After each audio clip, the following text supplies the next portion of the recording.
एक law and order का situation हो गया, जिसमें हाल फिलहाल में मैं जब special CP law and order था तो उसमें जैसे जहांगीरपुरी राइट का केस हुआ था, उसको कंटेन हम लोगों ने किया था। किसान मूवमेंट था, उसमें भी मैं था। जो रेसलर्स वाला भी जो वो भी हुआ था। डेवलपमेंटल इकोनॉमिक्स का एक थियरी है कि जैसे जैसे टेक्नोलॉजी ऊपर जाएगा वैसे वैसे प्राइवेसी नीचे जाएगी।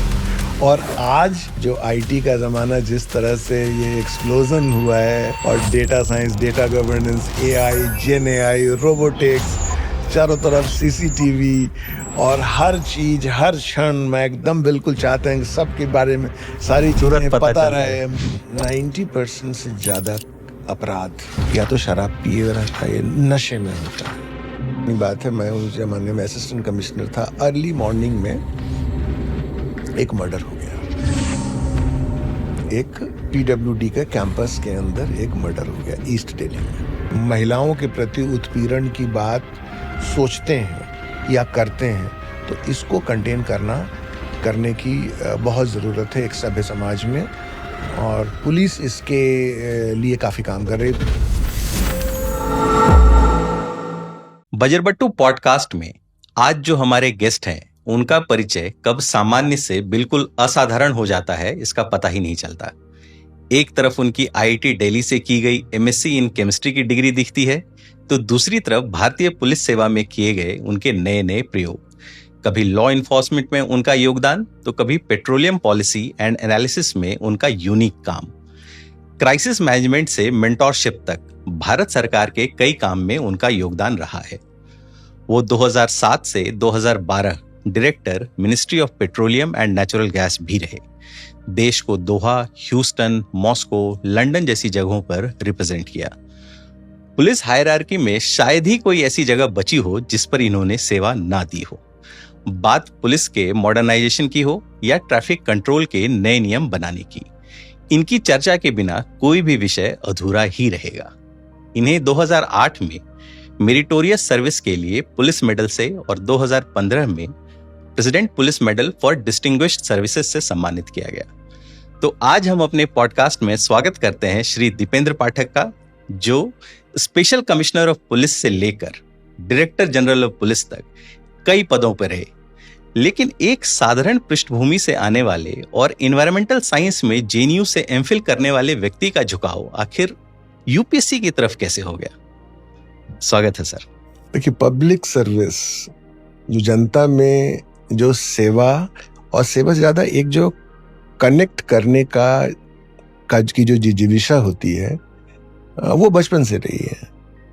और जो पृष्ठभूमि की आप बात की, जैसे मैं बिहार से आता हूँ और मेरे पिताजी भी सरकारी सेवा में थे, और हम एक सरकारी स्कूल में मैंने पढ़ाई की, वहां से शुरुआत की। तो जो संबंधों की दुनिया जो इस पृष्ठभूमि में जो होती है, और जो लोगों के बारे में जानना, और जो एक जनता के बीच में जाकर कुछ करना, लोगों को साथ लेकर चलना, ये जो एक भाव होता है, उसमें ये पब्लिक सर्विस फिट इन होता है। तो और बिहार का जो सामाजिक स्ट्रक्चर है, उसमें सोशल, उसमें जो इस तरह की सर्विसेज हैं, गवर्नमेंट की सर्विसेज हैं, तो एक हायरार्की बनी हुई है। मेडिकल है, इंजीनियरिंग है, उसके ऊपर बीपीएससी, फिर सबसे ऊपर यूपीएससी। बिल्कुल।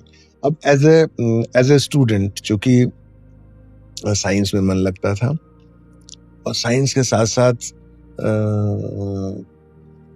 पब्लिक एडमिनिस्ट्रेशन में, हिस्ट्री में, और एक सरकारी घर में माहौल होने के कारण भी वो जनरली आप सुनते रहते हैं, पढ़ने का भी एक माहौल रहता है। और एज ए स्टूडेंट आप आईपीएस अफसर्स को देखा हमने, और तो वो भी एक अट्रैक्शन, एक वो चीज रहा जिसके कारण इस तरफ ये झुकाव हुआ। पुलिस में जिस तरह के लोगों को हम यूजुअली देखते हैं, और क्योंकि वो दिन रात क्रिमिनल्स से सबका और अलग अलग तरह की लॉ इन्फोर्समेंट की समस्याएं, तो कई बार ऐसा नहीं लगता है कि अरे कितना बढ़िया साइंस की पढ़ाई चल रही थी, मैथमेटिक्स की पढ़ाई चल रही थी, यहाँ ह्यूमन स्टडी करनी पड़ रही है। देखिए, जो सबसे पहले पुलिस के बारे में बड़ा जो एक परसेप्शन जो इस तरह से बना हुआ है कि police man they are civilian in uniform, और चूंकि जिस तरह का socio economic non monolithic Indian society है, और जहां अगर हम एमिल दुर्कहाइम के शब्दों में अगर कह दें कि crime is index of society, तो यहाँ पर जो पुलिसिंग है, जो जिस तरीके से पुलिस को काम करना चाहिए और जो चीजें उनकी समझ में होनी चाहिए, तो बिल्कुल सिविल सोसाइटी से पुलिस के जो सीनियर मैनेजमेंट के लोग हैं वो आने चाहिए। कि जब जिस सोसाइटी को आप मॉनिटर कर रहे हैं उसकी समझ आखिर कहाँ से आएगी, वो इंटेलिजेंस तो चाहिए। साथ ही साथ आपने रिफॉर्म्स पे बहुत सारे काम किए, पुलिस रिफॉर्म्स के बारे में कई बार आपने इस तरह से सोचा, उसके बारे में आपको क्या क्या चैलेंजेस आए कि पुलिस रिफॉर्म्स किस तरह से सोसाइटी में कंडक्ट होना चाहिए? जो मॉडर्न लॉ है, मॉडर्न लॉ एक रेस्टिट्यूटिव लॉ है, यानी ठीक करने का कानून है। जो कुछ गड़बड़ है उसको कानून के माध्यम से हम ठीक करें। करेक्टिव लॉ है जी, जैसे को तैसा कानून नहीं है। नहीं, जो हमारा जो इम्पल्सिव माइंडसेट है वो आदमी का जैसे को तैसा होता है, लेकिन जब सोसाइटी में जब सिविलाइजेशनल ग्रोथ हुआ समाज में, तो ये बात उभर कर आई, और ये भाई आज जो हम हैं, contemporary world has arrived not in few years और फ्यू डिकेड्स। ये it is a continuous endeavor of 5,000 years at least of the known human history, और हर लोगों का कंट्रीब्यूशन रहा है। तो अगर हम थोड़े हिस्टोरिकल कॉन्टेक्स्ट में अगर पुलिस की बात हम समझने की कोशिश करें और अगर जानें, तो भारत में अशोका और मौर्यन एम्पायर के टाइम में 19 वर्ड पाली भाषा का आया है, जिसका मतलब होता है नगर रक्षक। अच्छा। और ग्रीक एंड लैटिन में पुलिसिया ये शब्द आया है। और पहले हर जगह जो चाहे वो लैंडलॉर्ड का जमाना था, तो जो स्टेट यानी राज का, चाहे राजशाही हो या जो भी सिस्टम रहा, उसमें मिलिशिया का पार्ट पुलिस रहा है। तो लेकिन पुनिश शब्द आया है उसमें पहली बार। उसके बाद जब मुगल एरा जब आया, तब फिर वहाँ कोतवाल आया है, चौकीदार आया है और फौजदार आया है, तो काजी आए हैं।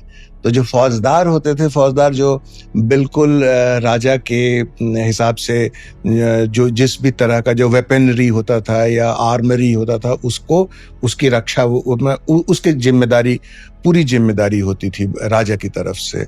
और जो कोतवाल होते थे, ये जो आज की जो पुलिस है, वो उसकी रिस्पॉन्सिबिलिटी होती थी कि कोई भी शहर है वहाँ कौन आया कौन गया, इस तरह का। और काजी जो है, जो सो कॉल्ड जुडिशियरी के हेड हुआ करते थे। लेकिन जो चौकीदार होता था, जो गांव में हर जगह होता था, अभी भी चौकीदार शब्द और चौकीदार होते हैं, उसका बड़ा बहुत इम्पोर्टेंस था। जो केवल जो चेंज हुआ है, अभी भी गांव में तो उतनी एनोनिमिटी नहीं है, लेकिन शहरों में एनोनिमिटी हो गई। तो जहाँ के लोग एक दूसरे को नहीं जानते। जहाँ लोग एक दूसरे को जानते रहे, तो वहाँ चौकीदार अगर एक बार भी घूम कर गया, तो लोगों से उसे पता लग जाएगा कि क्या ऑड या अननेचुरल हुआ है या लीक से हटकर हुआ है, जिससे किसी भी तरह के अपराध के होने की आशंका। और वहां से इंफॉर्मेशन और इंटेलिजेंस और फिर जो क्राइम क्रिमिनल कंटेनमेंट का जो भी प्रोसीड्यूरल एंड सब्सटेंटिव मेथड होगा, उसको वो यूज में आएगा।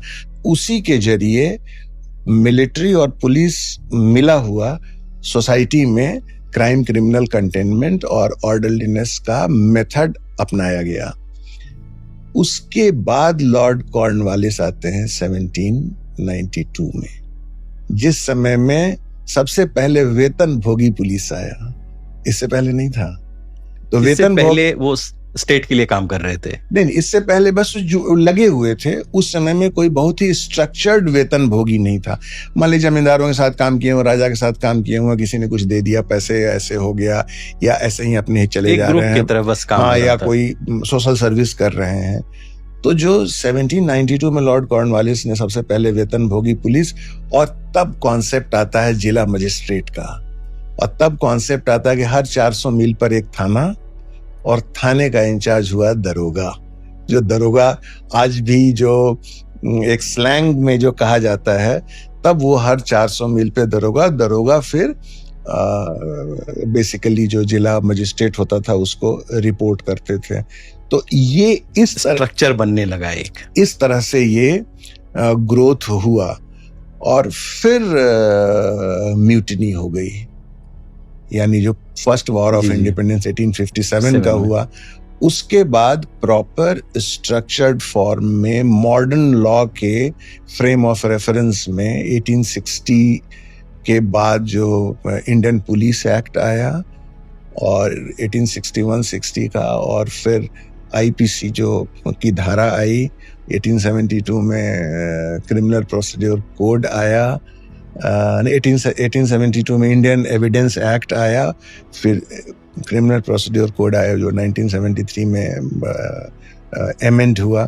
तो जो आईपीसी, सीआरपीसी, ये सब चीजें, और पुलिस एक्ट, और उसमें फिर ये कॉन्सेप्ट आया कि कैसे स्टेट में और प्रोविंस में आईजीपी होगा, एसपी होगा, और किस तरह से एक स्ट्रक्चर्ड फॉर्मेट में, जो बहुत दिनों तक हाल तक रहा, जो अब एक सुखद अनुभव के रूप में, जो पिछले वर्ष यानी 2024 में 1 जुलाई से जो उसको चेंज करके, जिसकी बहुत ज्यादा जरूरत थी, जिसको कि भारतीय न्याय संहिता बीएनएस 2023 और भारतीय नागरिक सुरक्षा संहिता बीएनएसएस, सुरक्षा अधिनियम, जो भारतीय सुरक्षा जो अधिनियम जो है, जो एविडेंस एक्ट का जो बीएसए है, तो वो फिर उस रूप में आया, और काफी उसमें चेंजेस हुए हैं। और जो दो नाम बड़ा इंपॉर्टेंट है, हालांकि ये सब अर्स्टवाइल यूनाइटेड किंगडम में हुआ। एक नाम है रॉबर्ट पील का 1829 का, जब कॉन्सेप्ट आया कम्युनिटी पुलिसिंग, जिसके बेसिस पर लंदन मेट्रोपॉलिटन पुलिस से बना। तो उस समय में ये कॉन्सेप्ट आया कि लोगों को साथ लेकर पुलिसिंग करना, क्योंकि उसी समाज में रह रहे हैं, और एक ये भाव का आना कि लोग अपराध करते हैं अंडर सर्कमस्टांसेस, आदमी अच्छा होता है, ये उसकी मूल भावना रही। हाँ, मूल भावना कि आदमी अच्छा होता है, अपराध कर बैठता है, और चूंकि अपराध कर बैठता है तो उसको ठीक करना चाहिए, तो कानून ठीक करने का होना चाहिए, करेक्टिव मेजर्स लेने, तो करेक्टिव लॉ होना चाहिए, एक बात। और दूसरी बात ये कि लोगों को साथ लेकर अगर हम समाज में शांति व्यवस्था कायम करें, ऑर्डरलीनेस अगर मेंटेन करें, तो वो ज्यादा इफेक्टिव होगा। और लंदन मेट्रोपॉलिटन पुलिस एक बहुत ही सक्सेसफुल मॉडल हुआ। तो 1829 में रॉबर्ट पील ने ये कॉन्सेप्ट दिया, और एक कॉन्सेप्ट लेकिन साथ साथ में ये भी आया कि भाई समाज में फ्रीडम होना चाहिए, लोगों में स्वतंत्रता होनी चाहिए, जिसको, क्योंकि नेचुरली भाई आफ्टर ऑल नेशन स्टेट और पॉलिटिकल डेवलपमेंट और काफी एक डेमोक्रेटिक सिस्टम है, बिल्कुल काफी फिलोसॉफिकल डेवलपमेंट हो रहा था, और एक जो सोशियो पॉलिटिकल इकोनॉमिक्स सारी चीजें एक रेनेसां पीरियड हो रहा था, और समाज बढ़ रहा था, स्मोक स्टैक सिविलाइजेशंस आ रहे थे, साइंस टेक्नोलॉजी का विकास हो रहा था। तो सबको मैच करते हुए, लेकिन फ्रीडम का मतलब एनार्की नहीं होता है। तो चार्ल्स, दुनिया के कई देशों में ये डिबेट होता रहा है। तो चार्ल्स नेपियर का 1843 में उन्होंने एक रॉयल आयरिश कॉन्स्टेबलरी बनाई, जिसके बेसिस पर 1859 में 1860 वाले पुलिस एक्ट से पहले मद्रास पुलिस एक्ट बना यहाँ। तो उससे वो एक आर्म्ड कॉन्स्टेबलरी आई, जो खास करके आयरलैंड में 1876 में बड़ा भारी अपराइजिंग हुआ था, तो उसको वो भी कंटिन्यू, तो वो काफी सक्सेस हुआ। और मेन जो मुद्दा उसमें जो था, दो बातें थी। एक बात तो ये था कि जो पुलिस है इसका गवर्नेंस जो है वो पुलिस अफसरों के द्वारा हो, उन्हीं के द्वारा हो, एक बात। और जो दूसरी बात उसमें ये थी कि जो मिलिट्री के साथ बिल्कुल सेपरेट कर दिया जाए, यानी ये एक सिविलियन पुलिस है, ये असैनिक सेवा है, ये लोग असैनिक हैं।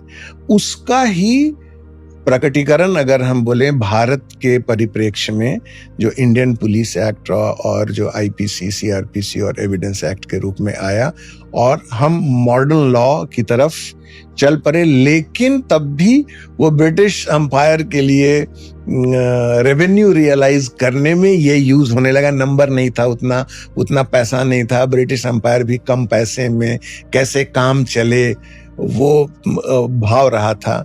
और फिर इंडियन नेशनल मूवमेंट 1885 में कांग्रेस आ गई, तो इंडियन नेशनल कांग्रेस तो एक मूवमेंट शुरू हो गया। फिर उसके कारण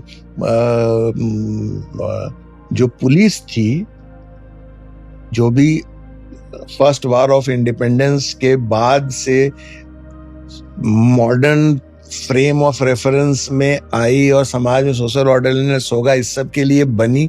लेकिन फिर नेशनल मूवमेंट शुरू हो गया, तो उसमें भी पुलिस भाई दमनकारी पुलिस हो गई। पुलिस को तो स्टेट के साथ ही काम करना था। तो एक प्राइमोर्डियलाइज्ड नेगेटिव एलिमेंट पुलिस के रेफरेंस में आ गया, जिसको प्राइमोर्डियलाइजेशन कहते हैं साइकोलॉजी के। मॉडर्न हिस्ट्री में ये पहला टाइम था जब पुलिस का ये एस्पेक्ट भी आया। ये एस्पेक्ट आया। और फिर तो 1947 तक इंपीरियल पुलिस, जो सीनियर अफसर कहे जाते थे, उसके बाद फिर सेवा में कॉन्सेप्ट हो गया, जब सरदार वल्लभ भाई पटेल ने और जवाहरलाल नेहरू ने। तो जब नई बात शुरू हुई, तो भारतीय पुलिस हो गई, पुलिस सेवा हो गई, प्रशासनिक सेवा हो गई। और फिर उसके बाद हम लोगों ने उसे उसी फॉर्म में हम लोगों ने उसे अपनाया। और जैसा कि हम जानते हैं कि समाज में आयामी परिवर्तन होता रहता है, यानी पैराडिग्मेटिक चेंजेस होता है, सेंटर्ड अराउंड टेक्नोलॉजी। जो टेक्नोलॉजी बदलेगी, डायमेंशंस बदलेंगे।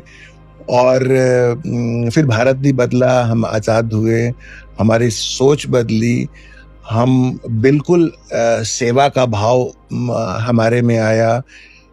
फिर आप अगर वाटर शेड्स अगर कहें, तो जैसे पहला पुलिस कमीशन 1860 का, वो ब्रिटिश जमाने में था।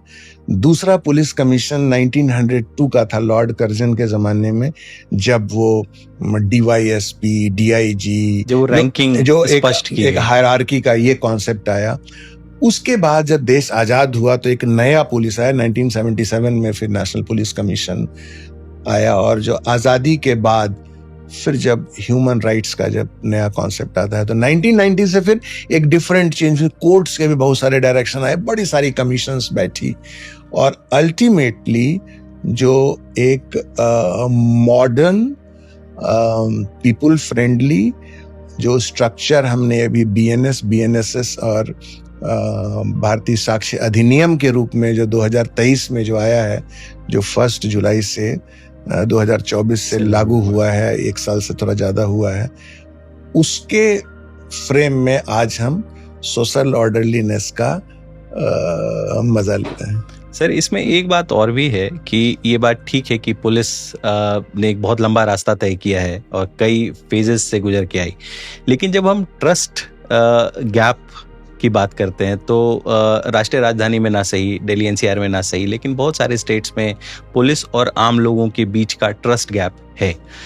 और पुलिस का जो इंटरेक्शन आम आदमी से रहा है, और एक जो प्राइमोर्डियलाइज्ड माइंडसेट पुलिस के प्रति लोगों का भी रहा है। लोगों में देश आजाद हुआ, फिर डेमोक्रेसी, फिर logic of democracy, logic of democracy में जो बातें कही गई वो अगर नहीं हुआ तो एजिटेशन, तो मूवमेंट।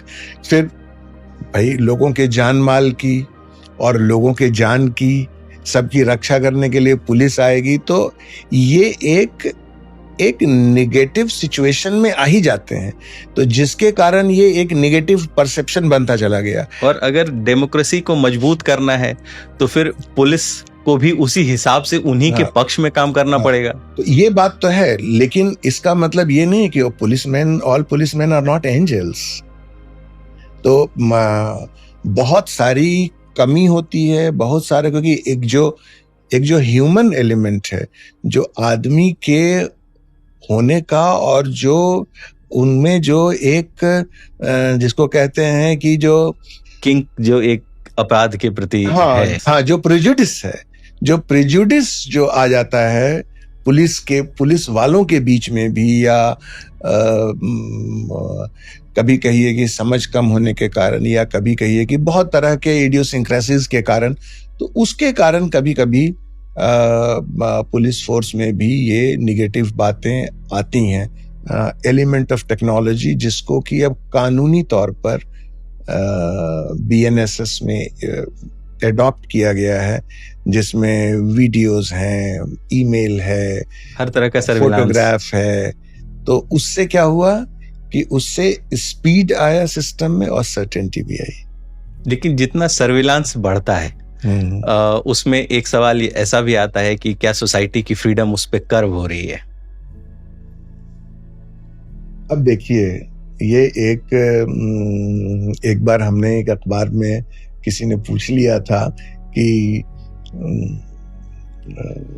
क्या हुआ था, एक 5 सितारा होटल में जी कोई फिल्म स्टार, ये लोग आए थे, और जैसे कि स्विमिंग पूल में अपना समय बिता रहे थे, और वो फोटोग्राफ अखबार में आया। ऐसा अक्सर ही होता रहता है। होता है। तो जब ये फोटोग्राफ अखबार में आया तो उस पे चर्चा शुरू हो गई। जब चर्चा शुरू हुई तो मैं उन दिनों दिल्ली पुलिस में स्पोक्स पर्सन था। स्पोक्स पर्सन मैं था उस समय में। तो हमसे पूछा, तो हमने कहा कि डेवलपमेंटल इकोनॉमिक्स का एक थियरी है कि हालांकि ये मेडिकल साइंस के यानी के हिसाब से है कि जैसे जैसे टेक्नोलॉजी ऊपर जाएगा वैसे वैसे प्राइवेसी नीचे जाएगी। और आज जो जमाना, जो आईटी का जमाना जिस तरह से ये एक्सप्लोजन हुआ है, और data science, data governance, AI, gen AI, robotics, चारों तरफ सीसीटीवी, और हर चीज हर क्षण मैं एकदम बिल्कुल चाहते हैं कि सबके बारे में सारी चीजें पता रहे, मोबाइल और क्या कहते हैं मॉनिटरिंग एंड ऑल।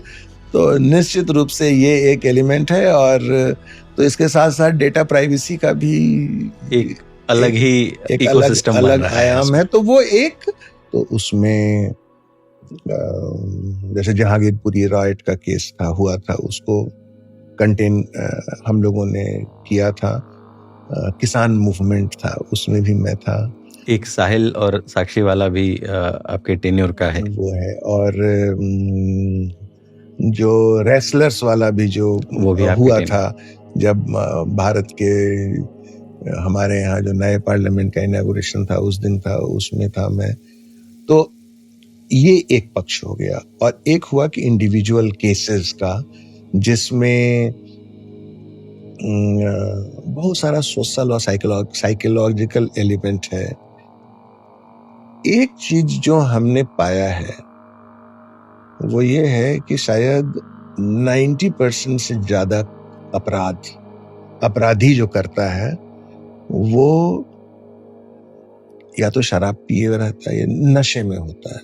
90% से ज्यादा, काफी बड़ा दो एलिमेंट, या तो वो नशे में है या वो एब्सोल्यूट ऐसे स्ट्रेस में है because of his socio economic and psychological condition, कि उसमें बिल्कुल वो आपाक होके और ये अपराध कर बैठता है।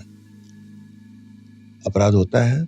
हमारी हर एक्टिविटी का अल्टीमेट गोल एंड एम यही है। बेसिकली आइडिया है कि पुलिस एग्जिस्ट्स, जो वहां है, और आपके चारों तरफ एक फेंसिंग है पुलिस। बड़ा ही नोबल कार्य है। आपने एक और जो शुरू में प्रश्न पूछा, तो मुझे ऐसा लगा है कि जो 34-35 साल के पुलिस करियर में बहुत ही सेटिस्फाइंग जीवन रहा। पर ये इतना आसान काम तो नहीं होता होगा कि जब इतने सारे लोग आपके पास समस्या लेके आ रहे हैं, पुलिस की भी लिमिटेशंस हो जाती होंगी कई बार। ये मुश्किल काम है, टाइम मैनेजमेंट, कंप्लेंट मैनेजमेंट। कि अब ऐसा नहीं कि कंप्लेंट आया आप सुने जा रहे हैं, आप आधा घंटा सुनिएगा, इतना समय भी नहीं होगा। एक तो क्या है कि जब आप पुलिस की नौकरी में आते हैं तो एक कानून की परिधि है, जैसे कानूनी किताबें हैं। हाँ जी। एक तो ये substantive and procedural law exist करता है, और इसके साथ साथ बहुत तरह के लोकल स्पेशल लॉज, ये वो बहुत तरह की चीजें। क्रिमिनल जस्टिस सिस्टम का एक पार्ट है पुलिस, कोर्ट भी है, सिविल सोसाइटी है, प्रोसिक्यूशन है, जेल भी है।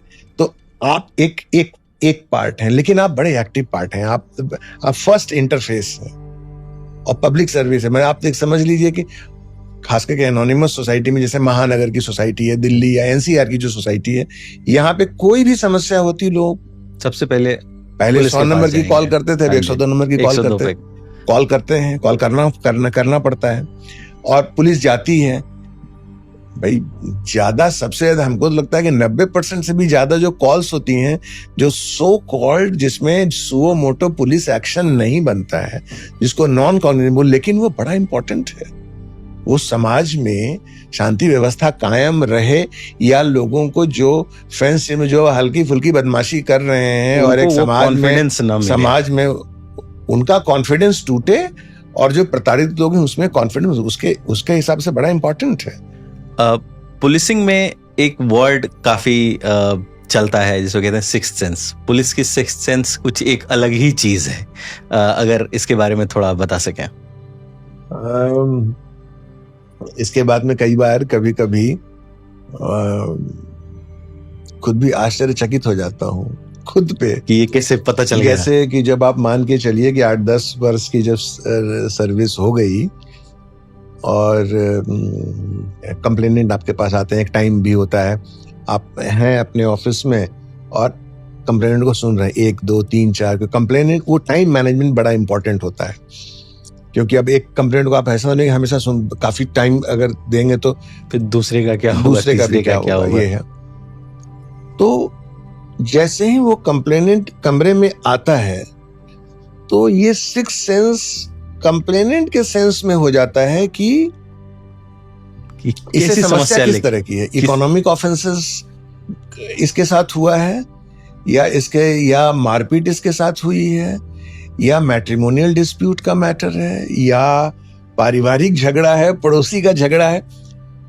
और कई बार ऐसा हुआ है, मतलब कई बार, बहुतों बार, कि वो बैठा, हमने पूछा तो ऐसा खुद पे लगता है कि अरे ये क्या हुआ, ये कैसे पता चल गया। सो तब लगता है कि नो, दिस इज सिक्स्थ। जैसे एआई का डेटाबेस है, वैसा ही पुलिस का एक अपना दिमाग में डेटाबेस है। ये एक सिक्स्थ सेंस है। ये वो हाव भाव, समय, इन चीजों से पता लग जाता है। सिक्स्थ सेंस के रेफरेंस में केस की एक बात करूंगा, बहुत पुरानी बात है। मैं उस जमाने में असिस्टेंट कमिश्नर था। अर्ली मॉर्निंग में एक मर्डर हो गया, एक पीडब्ल्यूडी के कैंपस के अंदर एक मर्डर हो गया ईस्ट दिल्ली में। और सुबह में 3 बजे के आसपास नेचुरली फोन कॉल गया। मैं देर रात में आया ही था, तो तुरंत हम लोग फिर गाड़ी में बैठे और वहां से पहुंचते हैं, सीन ऑफ क्राइम पे जाते हैं। सीन ऑफ क्राइम में क्या है, एक कमरे में डेड बॉडी है, ठीक है, और वो एक स्टोर है, माने एक कॉम्प्लेक्स है, जिस वेयर हाउस टाइप का वेयर हाउस है। तो जब तक पहुंचते पहुंचते करीब 4 बजे के आसपास, 4, सवा 4, 4:30 का टाइम हो रहा है, और बड़े सारे लोग वेट कर रहे हैं। पुलिस के भी अफसर हैं, जो जूनियर अफसर्स हैं, जो सीन ऑफ क्राइम में फॉरेंसिक के लोग आ गए हैं। वो जो एक पूरा सिस्टम है बना हुआ वो, और साथ ही वहां पर काम करने वाले लोग, फिर उनके सुपरवाइजरी ऑफिसर्स, फिर ये सब लोग आते हैं। मैं गाड़ी से ऐसे उतरता हूँ। जब उतरता हूँ तो हाइंड साइड में, जैसे सब लोग रुके हुए हैं, एक मूवमेंट नजर आती है। इतनी बड़े वेयर हाउस में, पूरे भीड़ में कोई एक मूवमेंट है, दूर में एक मूवमेंट नजर आती है। मूवमेंट ऐसे हुआ, आपने देखा नहीं, लेकिन आपको ऐसा अंदाज रजिस्टर हो गया कि कुछ हुआ ऐसा है। कुछ हुआ। तो यहाँ बात करने लगा उन्होंने, क्या हुआ, सीन ऑफ क्राइम में गए, देखा डेड बॉडी है, उसमें एविडेंस कलेक्शन का काम चल रहा है। जिसने सबसे पहले देखा वहां के सुपरवाइजरी ऑफिसर्स, इंजीनियर, सबसे बातचीत हो रही है। लेकिन सिक्स सेंस ने कहा कि वो क्या हुआ था। तो जिस जगह पर हुआ था उस जगह पर मैं उन कमरों में जाना शुरू किए। तो एक कमरे में एक आदमी, जिसका प्राइमा फेसी कोई लेना देना नहीं था इधर से कोई लेना देना नहीं था, एक आदमी बैठा था। तो उसको मैंने देखा, ये विंटर का अर्ली मॉर्निंग था, काफी ठंडक होगी। उसमें दो चीजें देखा मैंने कि वो एक तो वहीं काम करता है और दूसरा बिल्कुल फ्रेश नहाया हुआ था। और जब हमने पूछा कि क्या करते हो, आप कौन हो, कब आए यहाँ, तो उसके पसीना चलने लगा। यहाँ पे हल्का पसीना चलने लगा।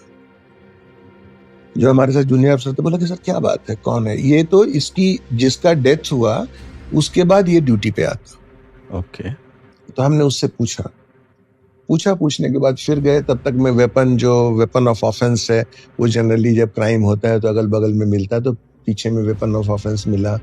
उसके बाद फिर मैंने दोबारा उससे पूछा, दोबारा फिर देखे फिर कमरे में बैठा। अब देखिए, अब उसका जो हाव भाव था, बाकी सब लोग बाहर खड़े हैं, वो कमरे में बैठा। हमने फिर पूछना शुरू किया। तो हमने जो हमारे पास सब इंस्पेक्टर था उसको बोला कि इससे पूछताछ करो, कुछ गड़बड़ लगता है। उसने मैं भी वहीं पर हूं, मौके पे हूं 10 मिनट में, और फिर तुरंत उससे पूछताछ की। पुलिस के सब इंस्पेक्टर, जो इलाके का जो इंचार्ज था, वो आया और बोला कि सर,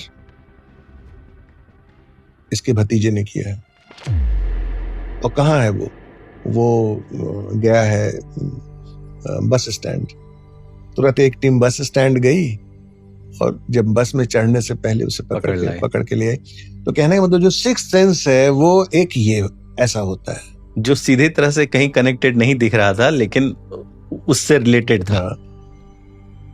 एक इन जनरल जो बड़े पुराने एक्सपीरियंस्ड पुलिस अफसर हुए हैं, और ऐसा कहा भी जाता है कि जो सीन ऑफ क्राइम, अगर मान लिया गुत्थी सुलझ नहीं रही है या पता नहीं लग रहा है, तो सीन ऑफ क्राइम पे बार बार जाएं।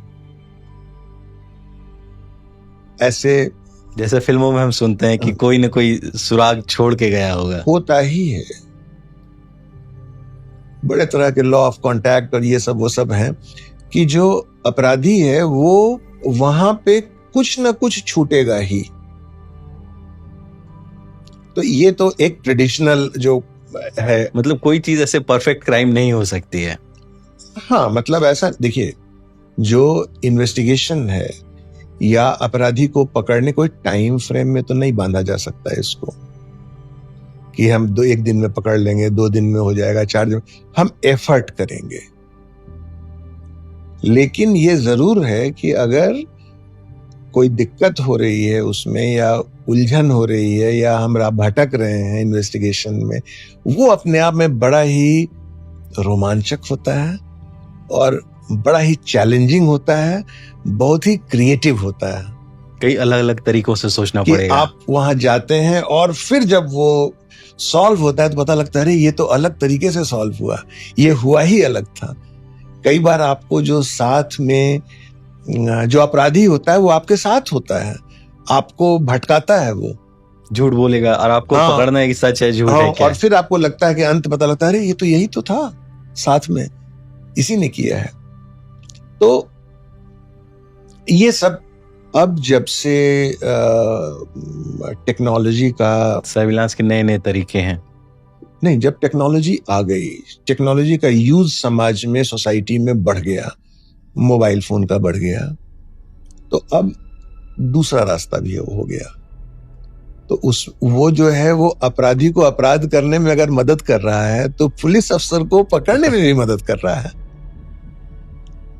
लेकिन फिर पुलिस के करिकुलम में वो नई नई चीजें अब जैसे मान लिया कि ये कन्वेंशनल क्राइम के बाद अब जो बहुत बड़ा फील्ड जो आ गया है साइबर अपराध। साइबर अपराध, और साइबर अपराध जो है चाहे वो किसी भी देश में दूर दराज दूसरे देश में बैठा हुआ आदमी वहां से कर सकता है, लेकिन इसमें भी काफी निपुणता हासिल हो गई है, काफी एक्सेलेंस आ गया है इन्वेस्टिगेटिंग एजेंसीज में भी, और कोऑपरेशन भी और कोऑर्डिनेशन भी हो रहा है, लेकिन उसमें नए नए तरीके भी अपराधी इसमें ढूंढ रहे हैं। तो ये सब एक नया चैलेंज है। और साइबर क्राइम एक्चुअली बहुत बड़ा चैलेंज है, क्योंकि आगे आने वाले कुछ समय में ये तो बढ़ता ही जाएगा। अपने घर से बैठ के अगर कोई क्राइम कर सकता है, और मतलब ये अपराधियों को एक तरह का कॉन्फिडेंस भी दे देगा। देखिए अल्टीमेट क्या है, एक तो इकोनॉमिक बेनिफिट के लिए अपराध करेगा जी, या कोई बदला लेने के लिए करेगा, किसी तरह का नुकसान पहुंचाने के लिए करेगा। कोई बात होगी, एक रिवेंज के लिए करेगा, या कोई चीज उसे पसंद नहीं आ रहा है उसके लिए करेगा। तो जब सोसाइटी में मीन्स बदलेगा, जैसे कि जब बैंक में जाकर पैसे निकालते थे और अब जैसे तो वहां पर चीटिंग होती थी, अब जब हम ऑनलाइन निकालते हैं या एटीएम के थ्रू निकालते हैं तो वहां पर अपराधी तरह तरह के हथकंडे अपनाते हैं। तो साइबर अपराध तो बदलता ही जा रहा है, या अब आजकल तो डिजिटल अरेस्ट, साइबर अरेस्ट, बस इस तरह की चीजें चल रही हैं कि आपको डिजिटली इतना तबाही मचा देगा, इतना परेशान कर देगा कि और आप एक्सटॉर्ट हो जा रहे हैं। उसी तरह सेक्सटॉर्शन हो रहा है। आपको कोई वीडियो आ गया, उसके बाद आपको बदनाम कर देंगे, आपके घर वालों को दिखा देंगे हमने वीडियो बना लिया, और वहां पर तो इसमें। और अब जो पहले था कि भाई केवल पुरुष ही ज्यादा अपराध करते थे, ऐसा नहीं है, महिलाएं भी खूब अपराध कर रही हैं, अपराध में लिप्त हो रही हैं, महिला पुरुष मिलकर अपराध कर रहे हैं। तो नेचुरली अपराध का प्रकार बदल रहा है, तो इन्वेस्टिगेशन का भी प्रकार उसी तरह से बदल रहा है। आप ministry of petroleum and natural gas में भी डायरेक्टर रहे और काफी लंबा पीरियड वहां पे भी गुजारा। जब हम ऑयल पॉलिटिक्स एक अलग ही तरह की चीज है, और उसको एज डायरेक्टर आपने ऑन ग्राउंड कैसे अनफोल्ड होते हुए देखा? देखिए एनर्जी बहुत इम्पोर्टेंट एलिमेंट है हमारे डेवलपमेंट में, क्योंकि अगर ये मान के चलें कि अभी तो बहुत इंजीनियरिंग कंस्ट्रक्शन होना है। हाँ जी, हर दिन नया नया कुछ बन ही रहा है, काफी हो रहा है, भारत में तो और भी ज्यादा होना है बहुत तेजी से। तो और उसके लिए एनर्जी चाहिए। और एनर्जी का जब से आईसी इंजन आया, आईसी इंजन का इजाद हुआ, और जब से ये पेट्रोलियम या पेट्रोलियम प्रोडक्ट का यूज आप अगर देखें तो आपके आसपास में जितनी चीजें हैं, काफी चीजें, सारी चीजें प्लास्टिक से लेकर सब चीजें पेट्रोलियम प्रोडक्ट जुड़ी हुई हैं, कहीं ना कहीं जुड़ी हुई हैं। और जब हम पेट्रोलियम कहते हैं वो बिल्कुल पीएनजी यानी नेचुरल गैस से लेकर डीजल तक, डीजल से लेकर पेट्रोकेमिकल तक, हर चीज का। तो हाँ, जैसा कि आपने ये कहा कि जब पेट्रोलियम सेक्टर में जब हम गए तो जो हमारा एकेडमिक बैकग्राउंड है बहुत काम आया। Chemistry, chemical engineering, environmental sciences का केमिस्ट्री वाला आपने पहला प्रश्न पूछा था। जी। तो ऐसा नहीं कि हर में काम आता है, और वो वन ऑफ द रीजन था कि हमने पेट्रोलियम सेक्टर में काम करने को चुना। जैसे इथेनॉल मिक्सिंग 20% की पॉलिसी है, फिर पर आजकल काफी चर्चा भी हो रही है, काफी चर्चा हो रही है। साथ में इसको डवटेल जो नॉन कन्वेंशनल एनर्जी के जो सोर्स हैं उन सब से भी कर रहे हैं। तो ये एक मल्टी प्रोंग्ड एफर्ट है कंट्री का कि जो हमें एनर्जी जितनी जरूरत है उतना एनर्जी हमें मिले। एक और भी चीज है, जैसे आपके कार्यकाल में ही AI based intelligent traffic management system का भी अप्रूवल हुआ था। ये बहुत नई चीज है, मतलब एआई बेस्ड एआई की दुनिया भर में बात हो रही है, लेकिन जब ये अप्रूवल लिया गया होगा तो उस वक्त तो एआई की इतनी बात भी नहीं हो रही थी। देखिए ट्रैफिक की समस्या पूरे देश में, पूरी दुनिया में और खास करके स्पेसिफिकली दिल्ली में और दिल्ली के आसपास बहुत ज्यादा है। काफी है। अब डेवलपमेंट भी होना है, लोगों के पास गाड़ियां भी चाहिए, प्रॉस्पेरिटी भी आई है, खूब गाड़ियां लोग खरीद भी रहे हैं, पेट्रोलियम भी अवेलेबल है, आदमी है उतनी ही गाड़ियां भी उतनी गाड़ियां हैं, और लोग अपनी एक्टिविटी काम से जा रहे हैं, आ जा रहे हैं। ये एक एलिमेंट ऑफ डेवलपमेंट इंडेक्स भी है कि लोग इतने सारा काम कर रहे हैं। लेकिन रोड पे समय से चलना भी और समय से एक प्रेडिक्टेबल होने की भी ये भी जरूरत है। और पुलिस के ऊपर बड़ा ही ये एक रिस्पॉन्सिबिलिटी है कि इसको मेंटेन करना हर दिन की मशक्कत रहती है। ये हम रेड लाइट पर देखते हैं कि रेड लाइट के पीछे 500, 1000, 2000 गाड़ियां स्टैक होती हैं और रेड लाइट के आगे जगह खाली होता है। ठीक है, ठीक है। उसके बाद ट्रैफिक कांस्टेबल, ट्रैफिक पुलिस मशक्कत करती रहती है, ड्राइवर कभी इधर से जा रहा है, उधर से जा रहा है। तो अगर हम टेक्नोलॉजी का यूज करके और इन पर्टिकुलर आर्टिफिशियल इंटेलिजेंस का यूज करके, जिसको अगर आप ये कहें कि प्रेडिक्टिव एल्गोरिथम का एलिमेंट अगर हम ला पाए, जो सिचुएशन आने वाली है कस्टमाइज में पहले से कस्टमाइज करके इस व्हीकल को हम स्प्रेड करें, ठीक है, और एक सीमलेस मूवमेंट रहे, एरिया ऑफ ऑपरेशन अलग बढ़ जाए, सीमलेस मूवमेंट हो। जैसे मान लिया एज फॉर एग्जांपल, इसको जो उसके जो बहुत सारे आयाम थे वो ये थे कि वॉल्यूम काउंट हो गाड़ियों का, कितनी गाड़ियां हैं, तो गैंट्री पे बेस्ड कैमरा हो। आजकल तो मल्टी डायरेक्शनल कलरलेस कैमराज हैं, या वो गाड़ियों का वॉल्यूम काउंट कर रहा है। ठीक है, उसके बाद आईपी बेस्ड पीए सिस्टम भी है, और वॉल्यूम काउंट कैमरे के अलावा नीचे भी डाल के करते हैं, जो कॉपर कॉइल होता है, जो साइड में भी लगा होता है, तो वो उसके द्वारा भी करते हैं।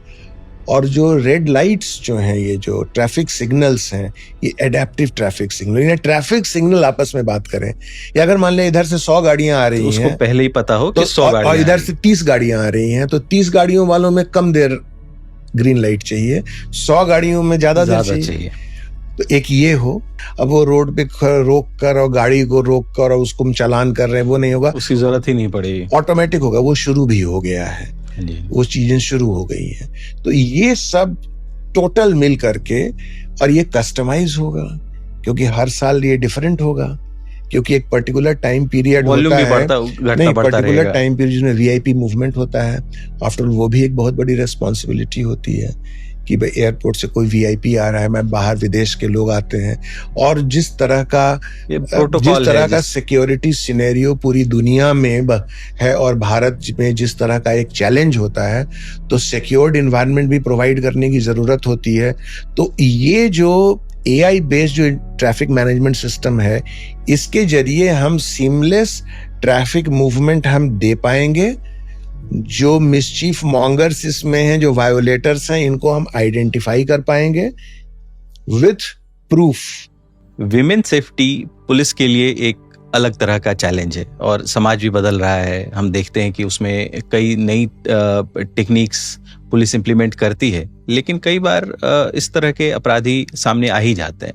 विमेन सेफ्टी को लेके पुलिस का विजन क्या होना चाहिए? देखिए, women safety one of the top most priority है